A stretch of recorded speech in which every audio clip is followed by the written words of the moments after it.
Hello friend, मैं आनंद राज। आप सबको भी देखिए, आज हम बिहार यूनिवर्सिटी जो मुजफ्फरपुर, जिसे भीमराव अंबेडकर बिहार यूनिवर्सिटी कहते हैं, उसका बीएड फर्स्ट ईयर का सेशन 2021 से 23 का कोर्स 3 लर्निंग एंड टीचिंग का गेस्ट क्वेश्चन लेके आए। देखिए बहुत वीवीआई क्वेश्चन है।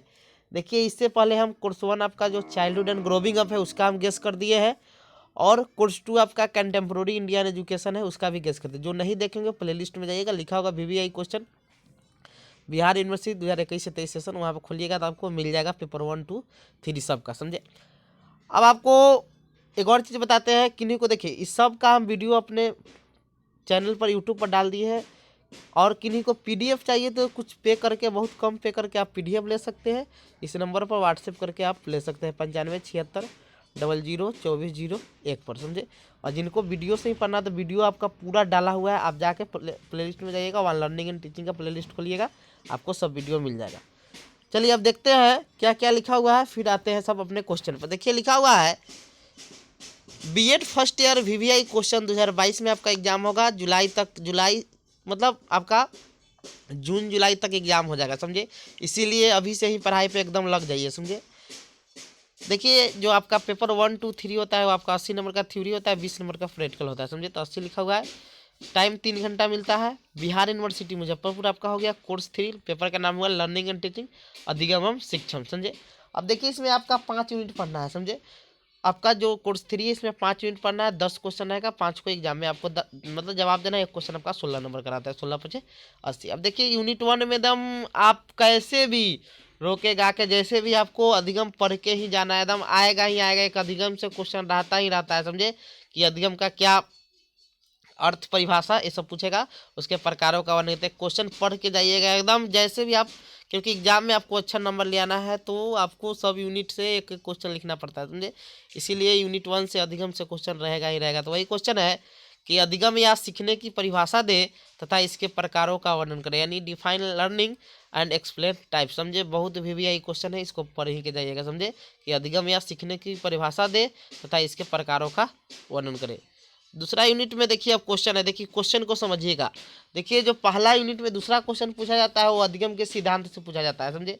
देखिए अधिगम का मुख्य रूप से 2 सिद्धांत है, समझे। अधिगम का पूछेगा मुख्य रूप से, अब एक अथी में बनाया है। अधिगम का मुख्य रूप से 2 सिद्धांत होता है, एक होता है व्यवहारवादी और एक होता है संज्ञानवादी, समझे। एक संज्ञानवादी और एक होता है व्यवहारवादी। देखिए समझिएगा, व्यवहारवादी, समझे। अब देखिए मौलाना में देखिए क्वेश्चन थोड़ा, अभी मौलाना का एग्जाम खत्म हुआ है आपका 20-22 सेशन का, उसका थोड़ा लेट है। तो देखिए उसमें क्वेश्चन पूछा था कि व्यवहारवादी सिद्धांत का वर्णन करें, समझे। तो ये चीज़ समझिएगा, मुख्य रूप से 2 सिद्धांत होता है, व्यवहारवादी, संज्ञानवादी, व्यवहारवादी। देखिए संज्ञानवादी में आपका कोहलर का सिद्धांत आता है, व्यवहारवादी में आपका थॉर्नडाइक हो गया, स्किनर का आ गया, पॉवलोव का आ गया, ये सब सिद्धांत आता है, समझे। तो क्वेश्चन ऐसे भी पूछा जा सकता है, जैसे 2 नंबर क्वेश्चन है कि संज्ञानवादी या गेस्ट, देखिए संज्ञानवादी सिद्धांत को हम लोग गेस्टलवादी सिद्धांत भी कहते हैं, समझे। संज्ञानवादी या गेस्टलवादी या कोहलर के सूझ या अंतर्दृष्टि सिद्धांत को लिखे। एकदम देखिए एकदम वीवीआई क्वेश्चन, इसको पढ़ ही लीजिएगा, समझे, कि संज्ञानवादी, गेस्टलवादी या कोहलर के सूझ या अंतर्दृष्टि सिद्धांत को लिखे। कॉग्निटिव थ्योरी और गेस्टाल्ट थ्योरी या कोहलर इनसाइट थ्योरी एक्सप्लेन। देखिए इस क्वेश्चन को ऐसे भी पूछा जा सकता है। देखिए क्वेश्चन कैसे पूछा है कि व्यवहारवादी के अलावा, यानी अलावा मतलब इसको छोड़कर, व्यवहारवादी के अलावा अधिगम से संबंधी किसी एक सिद्धांत का उल्लेख करें, यानी अब व्यवहारवादी छोड़ दिए तो संज्ञानवादी का भी उल्लेख कर सकते हैं, समझे। तो आप गेस्टाल्ट कुछ लिख दीजिए, आपका कोहलर का सिद्धांत लिख दीजिए, समझे। तो वही कर रहा है, व्यवहारवादी के अलावा अधिगम से संबंधी किसी एक सिद्धांत का उल्लेख करते हुए कक्षा शिक्षण में इनके अनुप्रयोग को कम से कम 2 उदाहरण प्रस्तुत करें, समझे। तो क्वेश्चन, ये दोनों क्वेश्चन आपका सेम है, आपका संज्ञानवादी रहे, गेस्टलवादी रहे या कोहलर रहे या व्यवहारवादी के अलावा अधिगम से कोई, तो आप या व्यवहारवादी को छोड़ के आप संज्ञानवादी लिख सकते हैं, समझे। तो ये क्वेश्चन समझ लिए, फिक्स है आपका। यूनिट 1 में एक अधिगम के सिद्धांत से क्वेश्चन आता है और एक क्वेश्चन अधिगम क्या है, इसके मतलब प्रकार, मतलब अधिगम क्या है, समझे। और अधिगम के सिद्धांत से 2 क्वेश्चन एकदम फिक्स रहेगा। देखिए तो ये दोनों पढ़ लीजिएगा, समझे। और एक्स्ट्रा में देखिए क्वेश्चन हम दिए हैं आपको, एक्स्ट्रा में देखिए आपको, आपके एग्जाम में 2 ही क्वेश्चन आएगा, हम एक एक्स्ट्रा में दिए, इसको पढ़ लीजिएगा। देखिए व्यवहारवादी सिद्धांत से मान लीजिए पूछ सकता है, क्योंकि देखिए जो क्वेश्चन है आपका 2020 में पूछा हुआ था, समझे।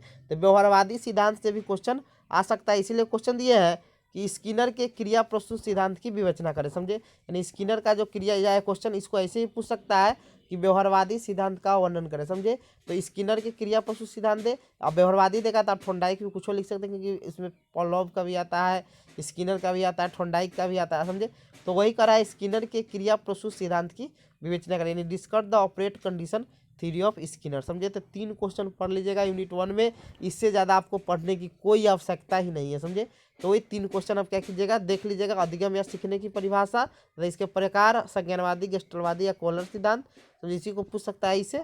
और एक देख लीजिएगा, स्किनर के क्रिया प्रस्तुत सिद्धांत की विवेचना करें। समझे, तो 3 क्वेश्चन समझ गए होंगे। आइए अब देखते हैं यूनिट 2 में आपका क्वेश्चन अभिप्रेरणा और अधिगम का हस्तांतरण। उसमें से फिक्स क्वेश्चन रहेगा ही रहेगा। समझे, ये चीज़ आप याद रखिएगा। समझे, तो वही क्वेश्चन है कि अधिगम के हस्तांतरण या अंतरण। देखिए, हस्तांतरण को कहो अंतरण भी लिख देता है। समझे, अंतरण इंग्लिश आप देख लीजिएगा, ट्रांसफर ऑफ लर्निंग लिखा रहेगा। तो अधिगम के हस्तांतरण या अंतरण, अंतरण भी इसको बोलते हैं, को परिभाषित करते हुए इसके सिद्धांतों को लिखे। समझे, यानी define transfer of learning and state its principle. समझे, यानी अधिगम के हस्तांतरण एकदम पढ़ ही लीजिएगा। इसका भी वीडियो आपको प्लेलिस्ट में सबका वीडियो आपको मिल जाएगा। समझे, तो अधिगम के हस्तांतरण या अंतरण को परिभाषित करते हुए इसके सिद्धांतों को लिखे, एकदम पढ़ लीजिएगा। समझे, अब देखिए चौथा क्वेश्चन है कि विस्मृति क्या है, यानी फॉरगेटिंग।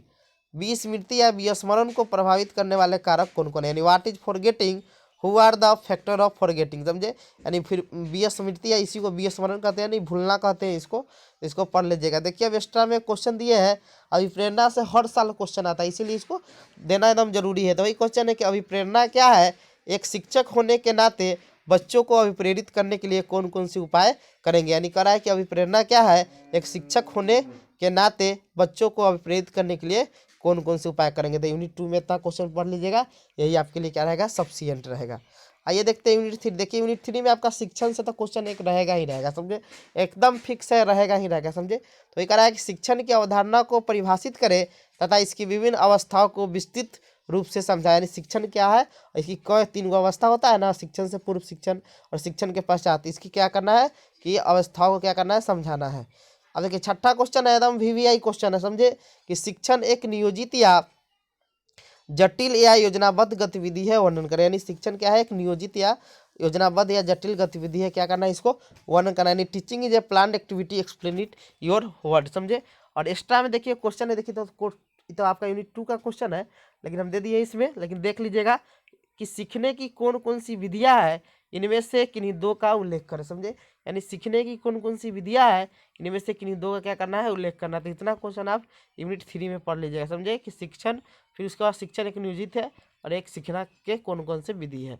आइए अब आते हैं यूनिट 4 में। देखिए, यूनिट 4 में आपका यूनिट प्लान पूछ दिया आपका 2021 में, तो 22 में आप लोग को यूनिट प्लान नहीं पूछेगा, आप लोग को लेसन प्लान पूछेगा। समझे, वही क्वेश्चन है कि पाठ्य योजना क्या है, इसकी आवश्यकता एवं विभिन्न संभावनाओं का वर्णन करें। यानी what is the lesson plan, it's need and possibility. समझे, यानी पाठ्य योजना क्या है, इसकी आवश्यकता एवं विभिन्न संभावनाओं का वर्णन करें। 8वां क्वेश्चन है कि विविधतापूर्ण वर्ग में एक शिक्षक को किन किन कठिनाइयों का सामना करना पड़ता है। यानी विविधतापूर्ण यानी एक ऐसा है जहाँ पर बहुत सारे जगह के लोग स्टूडेंट आए हुए हैं।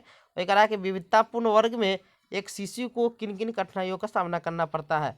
आइए एक्स्ट्रा में एक क्वेश्चन है, वही कह रहा है कि what are the various difficulties face by teacher in the diverse classroom. और एक क्वेश्चन है आपका एक्स्ट्रा में कि शिक्षण कौशल से आप क्या समझते हैं, इनकी विशेषताओं का वर्णन करें। यानी what do you understand by teaching skill, describe it characteristic. समझे, आइए यूनिट 5 में आते हैं। यूनिट 5 में आपका कंप्यूटर प्रवर्धित अनुदेशन बहुत इंपॉर्टेंट है, जिसे CMI भी बोलते हैं। समझे, तो कंप्यूटर प्रवर्धित अनुदेशन को परिभाषित करें, कंप्यूटर के द्वारा अनुदेशन प्रबंधन कैसे किया जाता है, विस्तृत व्याख्या करें। Define computer manage instruction, CMI, how instruction manage by computer, explain in detail. 10वां क्वेश्चन है आपका कि अभिक्रमित अनुदेशन की अवधारणा का वर्णन करें।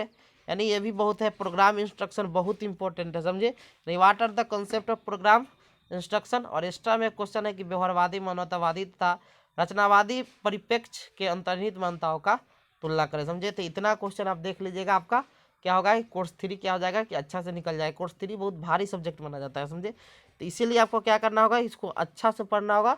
समझे, तो आप क्वेश्चन देख लीजिएगा, बता ही दिए हैं, इसको कि यूनिट 1 में कौन कौन पढ़ लीजिएगा आप, कि अधिगम पढ़ लीजिएगा और अधिगम के सिद्धांत दोनों पढ़ लीजिएगा, व्यवहारवादी और संज्ञानवादी। फिर उसके बाद यूनिट 2 में पढ़ लीजिएगा अधिगम के हस्तांतरण और अति आप पढ़ लीजिएगा, अभिप्रेरणा और विस्मृति। यूनिट 3 में शिक्षण पढ़ लीजिएगा, शिक्षण एक नियोजित क्रिया, ये पढ़ लीजिएगा, समझे। फिर उसके बाद विविधतापूर्ण कक्षा वाला पढ़ लीजिएगा, पाठ्य योजना पढ़ लीजिएगा। और फिर यूनिट में आप शिक्षण कौशल तो पढ़ ही लीजिएगा, कंप्यूटर प्रवर्धित अनुदेशन और पढ़ लीजिएगा अभिकर्मित अनुदेशन, समझे। तो आपका काम हो जाएगा, समझे। Thank you.